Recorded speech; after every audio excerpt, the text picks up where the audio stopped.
In the vast plains of South Dakota, it can feel like one is 22 miles from nowhere. In the middle of one of the largest Native American reservations, the Takini School prepares to deliver homework and food. In-person classes stopped a year ago because of COVID-19. Since then, a few times a week, the nearly 200 students receive free meals. We do this because we realize how much our families depend on school systems, not only to provide academics to our students, but then also, our students do need a breakfast and a lunch. When the school sent the children home to study online, the move highlighted what the students had been missing. When the pandemic hit and we closed March 13th of 2020, we had 5 working laptops for students, or 5 laptops, and 3 of them worked. It was a scramble, but through emergency funds, every child was provided with an electronic device in order to study. It's one part of the strategy undertaken by the Cheyenne River Sioux Reservation to survive the COVID-19 pandemic. The tribal council now meets over Zoom to keep safe. Harold Frazier is the tribal chairman of the Cheyenne River Sioux Reservation. He says the council implemented measures to slow the virus, but its arrival was inevitable. It's just a matter of time it was going to get here. There's no way that we could keep it out completely because a lot of our people have to leave the reservation. Half of the reservation is in Zibac County, one of the poorest counties in the U.S. People travel outside the reservation for jobs, for supplies. And there was another problem. The reservation is surrounded by North and South Dakota. Critics say the governors, both allies of former President Donald Trump, initially did very little to stop the virus, refusing mandates on masks and lockdowns. Both states paid the price. At one point, North Dakota had the highest per capita infection rate in the world. The virus hit the reservation in November with devastating effect, as it did with other reservations. Native Americans were twice as likely to die of the coronavirus as white Americans. Across the vast reservation, the tribal authorities imposed strict lockdowns, permits for travel, and sent food to homes to keep people in isolation. Tribal authorities say the move was crucial in helping to stop the spread of the coronavirus, but the measure would be controversial. The governor of South Dakota threatened to sue, calling them an illegal restriction of transport. The checkpoint stayed up, but the fight led to a breakdown in relations between the reservation and the surrounding state of South Dakota. It's been definitely a pretty good fight and a struggle dealing with them. Now there's just I don't have any communication with South Dakota. I believe that, it just, there is so much, between then and now that we've been through that it just kind of hard to start communicating again. All these measures help to push the infection rate down. Now some want to end the checkpoints. Leave the borders. Others protest to make sure they stay up. The reservation made it a priority to ensure the safety of the elders, some of the last people who speak the language of the Lakota. A powerful language born of a tremendous land. Sky. Sun. Shunkula. Pony. The Lakota language of Sioux Native Americans has been spoken across the Great Plains for centuries. My English name is Manny Ironhawk, and my Lakota name is Hogakaksha. Ironhawk is one of perhaps 1,000 people left who still speak Lakota. He campaigns for more people to learn the language before it goes extinct. It's very important. The language ties to our history, our ceremonies. It defines who you are and where you're from. The Lakota language has been under attack for centuries. Racism and educators have at times sought to eradicate the words and culture of the Native Americans. But the latest blow has been the coronavirus pandemic, so deadly to those last guardians of the language, the elders. Well, due to the pandemic, we lost a lot of fluent speakers. That really puts tremendous work to be done.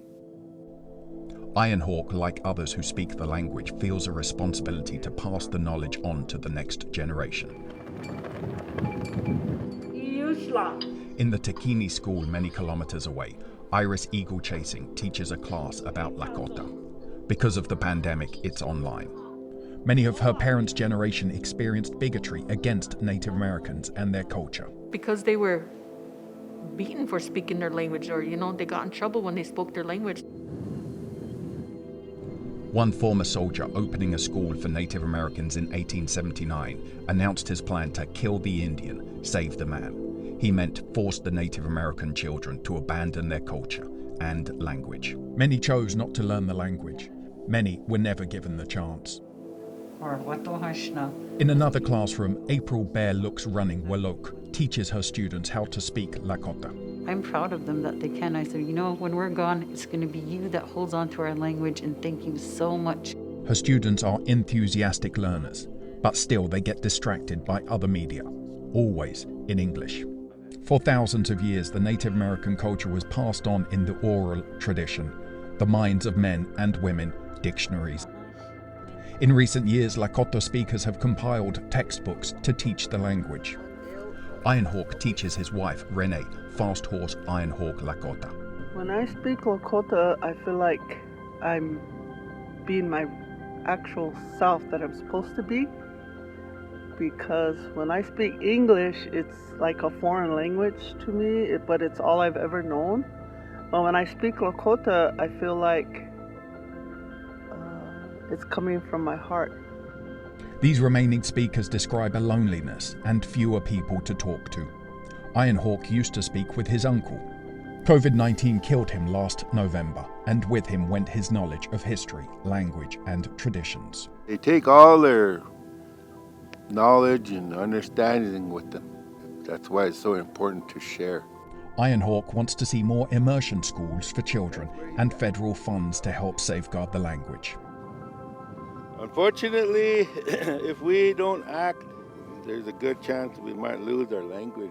Surviving the pandemic, especially among the elderly, has been a concern, but so has the language. In Lakota language, we don't have the word goodbye. We always say, Doksha ke wachinkikde. I will see you again. A crucial part of the reservation strategy has been a successful vaccine program. Here in the reservation's main town of Eagle Butte, the Tribal Health Center, run by Native American authorities, vaccinates residents. Nearly a third of the reservation's population has been vaccinated, way above the national average. The trick? Not waiting for people to come for the vaccine, but taking the vaccine to the people. And that means a long drive.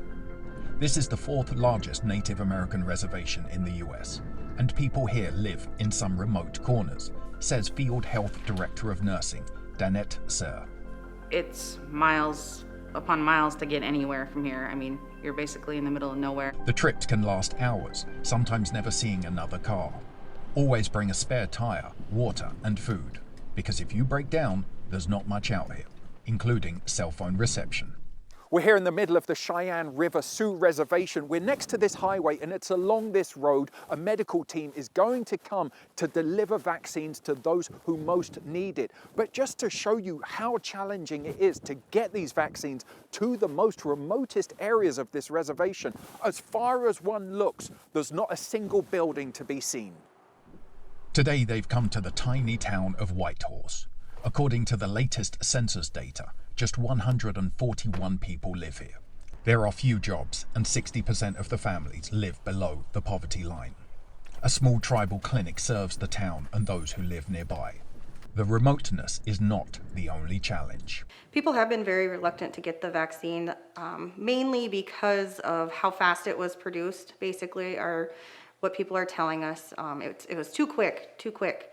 And even with education, we are getting people to come around to getting the vaccines, but there's still that reluctancy to get it. There are long memories here of outsiders bringing diseases that have devastated Native American populations. Sometimes, they suspect, on purpose. Suspicions linger of a new injection freely provided by the government. The health workers say more education is key to convincing the holdouts. Today they would like to vaccinate more than the 3 people who made appointments here in Whitehorse, but every vaccination counts. Molly's mother fell sick with COVID-19 in October. Medical facilities on the reservation are not equipped to treat very sick coronavirus patients, so she was transferred to a hospital hours away. One of the hardest things for us is her being in the hospital and us not being able to be there at bedside with her and only being able to communicate through FaceTime. She died a month later. Andrew arrives for his vaccine. My brother Roger, he's scared to get it. My son Andrew, he lives up in Bismarck, and he said he don't want to get it. Why? What do they say? What do they say why they don't want to get the vaccine? They're scared. Did they say of what? They're scared they're gonna die. His partner Alma is next. If the field teams didn't bring the vaccines out, she says, many people would be unable to travel and so wouldn't get vaccinated. I think it would be very, very difficult because a lot of the people in the communities do not have transportation. They finished in Whitehorse for the day. Somewhere else and far away, more wait for their vaccines, and the team has promises to keep, and many miles to go before they can sleep. As the reservation moves forward, it's starting to look beyond the pandemic. The tribal authorities say it's crucial that things don't return to how they were before the virus, broken down infrastructure and poverty. The tribal chairman hopes businesses will invest and grants can help develop the reservation's economy. We need jobs. If we could get jobs for everybody, I think that will start it, jobs. The reservation has come through the pandemic battered, but it has survived.